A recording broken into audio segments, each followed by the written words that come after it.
Assalamualaikum warahmatullahi wabarakatuh. Ananda Suli dan Suliha semua, apa kabarnya hari ini? Saya harapkan Ananda selalu dalam keadaan ceria, bahagia, dan selalu bersemangat untuk melaksanakan pembelajaran. Ananda Suli dan Suliha semua, ingat ya, sebelum melaksanakan pembelajaran, pastikan Ananda sudah sarapan terlebih dahulu agar memiliki tenaga yang cukup untuk melaksanakan pembelajaran hari ini.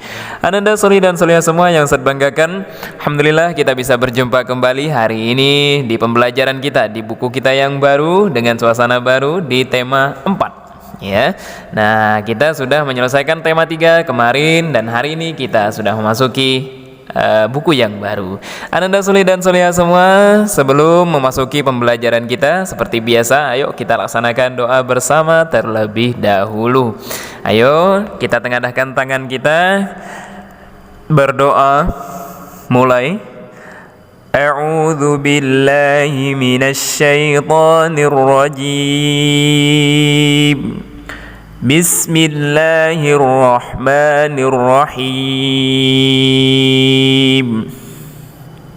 Rabbi shrah li sadri wa yassir li amri wahlul 'uqdatam min lisani yafqahu qawli. Rabbi zidni ilma warzuqni fahma. Amin. Semoga dengan doa yang kita panjatkan, yang kita bacakan tadi, Allah mudahkan, Allah berkahi, Allah rahmati setiap langkah kaki kita untuk menemukan hal-hal baru, menemukan ilmu-ilmu yang baru dalam kehidupan kita. Amin ya rabbal alamin.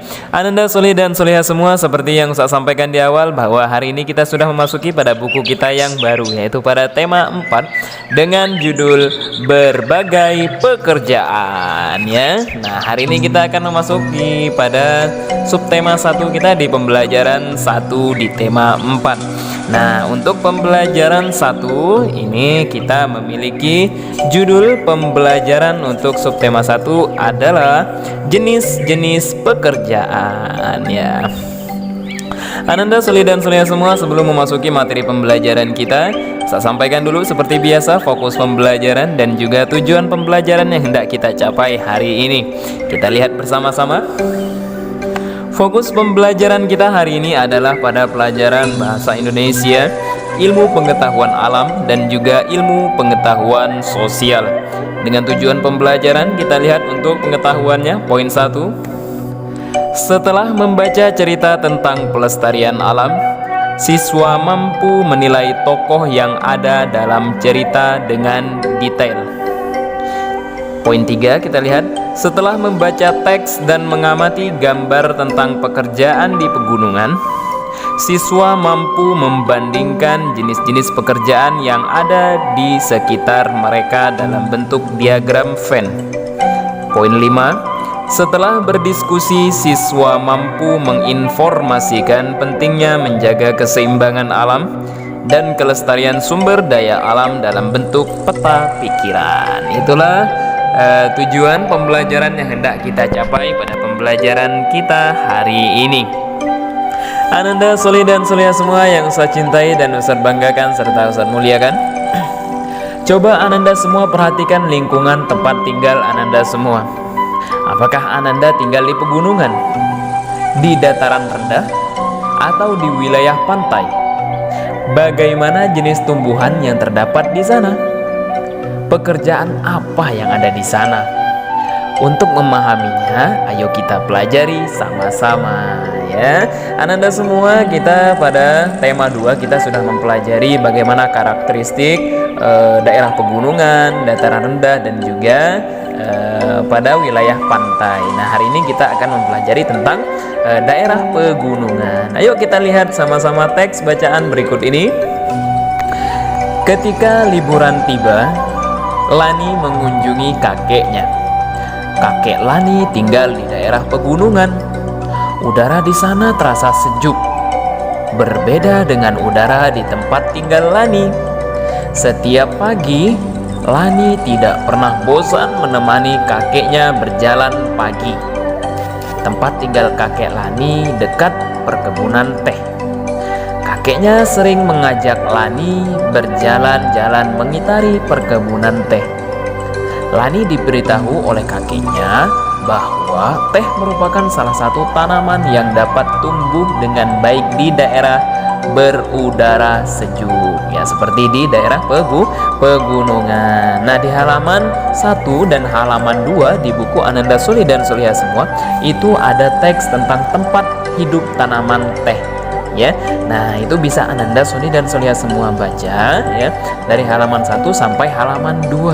Jadi itu adalah tentang tanaman teh semua, di mana tempat tinggalnya, ya, kemudian suhunya berapa, kemudian di daerah Indonesia itu tempat banyak orang yang menanam teh itu di mana. Di sana ada dijelaskan. Kemudian fungsi tanaman teh itu apa, ada di sana, ya. Silakan Ananda semua baca pada tulisan tersebut. Kemudian setelah membaca, silakan Ananda jawab pada pertanyaan di bawahnya, nomor 1 sampai nomor 5. Begitu ya Ananda Soli dan Soliha semua.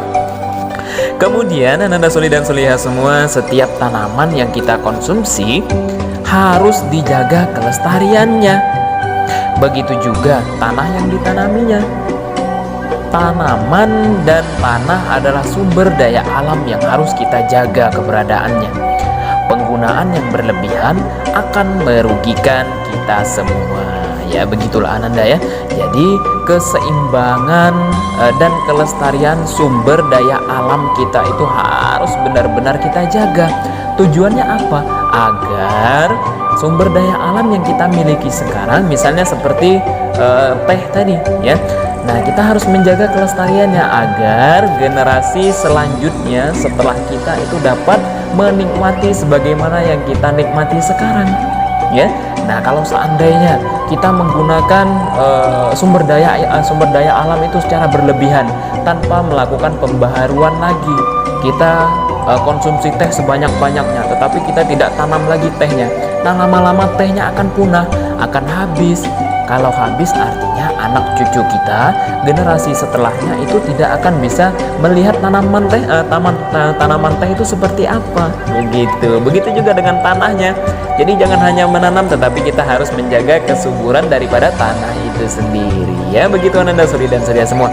Sekarang, ya, Ananda semua, silahkan Ananda buat, ya, sebuah peta pikiran yang berisikan informasi tentang pentingnya menjaga keseimbangan alam dan kelestarian sumber daya alam bagi manusia. Kalau di bukunya ada di halaman 4. Nah, di sana ada 10. Nah, ada 10. Ada 8 kotak. Ya, ada 8 kotak kosong. Di sana silakan Ananda isi, ya. Mengapa menjaga keseimbangan alam dan kelestarian sumber daya alam itu penting? Nah, buat alasan Ananda sendiri, ya. Begitu ya Ananda Soli dan Soliha semua. Sekarang setelah membuat peta pikiran, mari kita lihat sama-sama gambar yang muncul berikut ini. Ya, di sana ada perkebunan teh, ada memetik daun teh, Lani yang sedang memetik daun teh itu, ya. Kemudian ada pengolahan daun teh dan ada pengemasan daun teh. Ananda Soli dan Soliha semua, untuk mengolah teh menjadi minuman banyak jenis pekerjaan yang terlibat. Yang pertama, pasti ada yang menanam teh. Kemudian setelah teh ditanam, ada yang memetik tehnya, ya, kalau daun tehnya udah matang. Kemudian setelah dipetik, daun tehnya digiling. Kemudian setelah digiling, ada pengemasan tehnya, ya. Nah, Ananda Soli dan Soliha semua, apakah Ananda mengetahui tentang jenis pekerjaan di sekitar Ananda? Ya, nah, bandingkan. Nah, di sana tadi ada penanam teh, ada pemetik teh, ada penggiling daun teh, dan juga ada pengemas daun teh, ya, yang sudah siap konsumsi tentunya. Nah, dari 4 pekerjaan itu, silakan Ananda isi pada diagram Venn yang muncul. Yuk kita lihat sama-sama.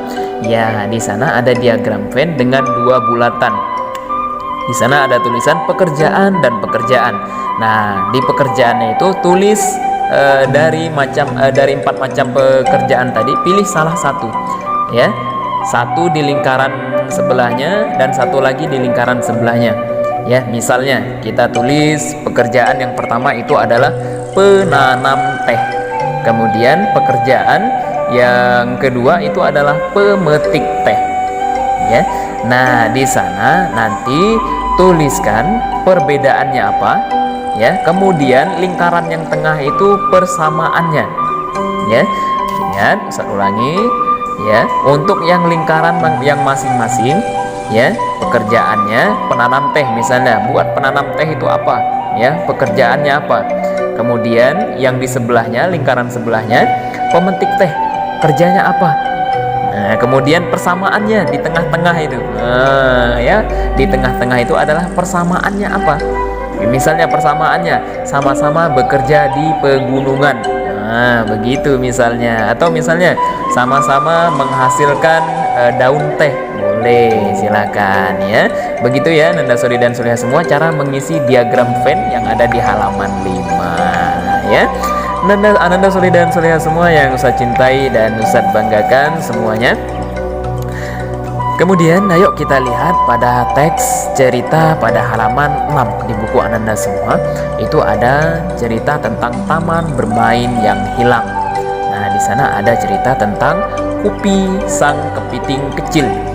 Ya, silakan Ananda Soli dan Solihah semua baca pada halaman tersebut ya, bagaimana tempat tinggal Kupi itu hilang karena tempat tinggalnya yang berupa hutan bakau itu dihabiskan ya, ditebang habis oleh para nelayan karena para nelayan ingin membuat gedung-gedung yang menjulang tinggi. Ya, silakan Ananda semua baca di sana. Nah, ingat tokoh di sana itu ada 2 tokoh yang berbicara, yaitu Kupi dan juga ayahnya Kupi. Ya. Nah, silakan dibaca di sana. Kemudian setelah selesai membaca dari cerita tersebut ya, nah, Ananda tuliskan jawaban ya, jawab pertanyaan yang ada di halaman 7 sampai halaman 8. Nah, halaman 8 ya. Kemudian dia nomor 5 dan nomor 6 itu tidak perlu ya, tidak perlu dijawab karena itu adalah membandingkan hasil jawaban teman ya. Jadi cukup Ananda semua sampai nomor 4 gambarkan salah satu tokoh. Nah, sampai itu saja ya. Boleh tokoh Kupi, boleh juga tokoh dari ayahnya. Begitu ya. Jadi misalnya sifatnya untuk Kupi misalnya pemarah, kemudian ayah bijak. Nah, begitu maksudnya ya untuk nomor 4. Kemudian 1 2 3 silakan ya dilanjutkan dengan membaca terlebih dahulu teks cerita Taman Bermain yang Hilang. Baiklah Ananda Soli dan Solihah semua ya, betapa tumbuhan sangat besar perannya dalam kehidupan kita. Kehidupan yang nyaman tercipta dengan adanya berbagai tumbuhan, dengan adanya berbagai tumbuhan penjaga lingkungan di sekitar kita. Ananda semua, selain bermanfaat untuk manusia, tumbuhan juga bermanfaat bagi kehidupan binatang. Salah satu contohnya adalah tanaman bakau ya. Nah, di halaman 9 sampai halaman 10 itu ada ya cerita tentang tulisan tentang hutan bakau. Nah, manfaat hutan bakau itu apa saja ya. Nah, silakan Ananda lihat di sana ya, betapa sangat luar biasanya manfaat tumbuhan bakau. Di situ ada katanya melindungi pantai dari erosi dan abrasi. Kemudian 2, menahan rembesan air laut ke darat. 3, sebagai perangkap zat-zat pencemar dan limbah industri. Kemudian menciptakan udara pesisir yang bersih dan segar. Kemudian selanjutnya menjadi habitat alami berbagai biota darat dan laut. Dan terakhir, mengurangi dampak bencana akibat gelombang laut ya. Nah, di sana silahkan dibaca, kemudian dijawab pertanyaan yang ada di bawahnya. Dan yang terakhir kita lihat ya pada halaman 11 di buku Ananda Soli dan Solihah semua. Silakan Ananda semua ya, di sekitar Ananda itu terdapat sumber daya alam yang harus Ananda jaga. Sebutkan 2 sumber daya alam yang ada di lingkungan Ananda dan tulislah paling sedikit 3 kegiatan untuk menjaganya. Nah, di sana ada tabel yang untuk diisi. Tulis 2 sumber daya alam yang ada di tempat Ananda semua. Ya. Nah, setelah menulis sumber dayanya, kemudian buat cara menjaganya bagaimana. Misalnya sumber daya alam yang dibuat itu adalah singkong. boleh, silahkan ya. Atau apalagi misalnya durian, nah, boleh, tidak apa-apa ya. Kemudian buat kegiatan bagaimana cara menjaga kelestarian daripada singkong dan durian itu. Atau Anda punya jawaban sendiri, sumber daya alam sendiri, boleh, lebih bagus lagi ya. Itulah Anda solih dan solihah semua ya. Kemudian Anda solih dan solihah semua ya, kita harus bersyukur kepada Allah Subhanahu wa taala yang telah menciptakan beragam tumbuhan. Ayo ya. Nah, kita boleh silakan Ananda untuk mengajak masyarakatnya, menginformasikan kepada teman-teman dan masyarakat sekitar. Boleh Ananda membuat poster ya tentang pentingnya menjaga dan menyayangi tumbuhan yang ada di sekitar kita. Begitu ya Ananda soleh dan solihah semua yang saya cintai dan saya banggakan. Ya alhamdulillah, itulah materi yang dapat saya sampaikan kepada Ananda soleh dan solihah semua. Sekarang ayo kita simpulkan bersama terkait pembelajaran yang sudah kita pelajari hari ini. Ayo, satu, kita lihat karakter tokoh yang digambarkan dalam teks pelestarian alam adalah Kupi yang bersifat mudah marah dan Ayah Kupi yang bersifat bijak. 2. Jenis pekerjaan dalam gambar pekerjaan di pegunungan adalah penanam teh, pemetik teh, penggiling daun teh, dan pengemas teh. 3. Menjaga keseimbangan dan kelestarian sumber daya alam sangat penting untuk menjaga ketersediaannya dari generasi ke generasi. Itulah kesimpulan pembelajaran yang kita laksanakan hari ini. Kemudian untuk pembelajaran kita selanjutnya di pembelajaran kedua, itu kita akan mempelajari tentang menemukan luas persegi. Selanjutnya mendiskusikan makna sila pertama Pancasila dan menggambar sesuai kreasi. Ya, itulah pembelajaran yang akan kita laksanakan pada pembelajaran kedua di tema 4 subtema 1. Silakan Ananda semua mempelajari dulu, baca dulu materi yang ada di pembelajaran kedua subtema 1 tema 4. Semoga nanti dengan membaca terlebih dahulu Ananda dapat memahami apa yang nantinya akan saya sampaikan kepada Ananda semua. Baiklah Ananda semua, kita sampai kepada akhir pertemuan kita hari ini. Saya mohon maaf kalau ada salah dalam penyampaian. Ayo kita tutup pembelajaran kita hari ini dengan membaca doa kafaratul majlis bersama-sama. A'udzu billahi minasy syaithanir rajim. Bismillahirrahmanirrahim. Subhanakallahumma wa bihamdika asyhadu an la ilaha illa anta astaghfiruka wa atubu ilaik. Akhiri sampai di sini. Ustaz mohon maaf kalau ada salah dalam penyampaian. Billahi taufik wal hidayah. Wassalamualaikum warahmatullahi wabarakatuh.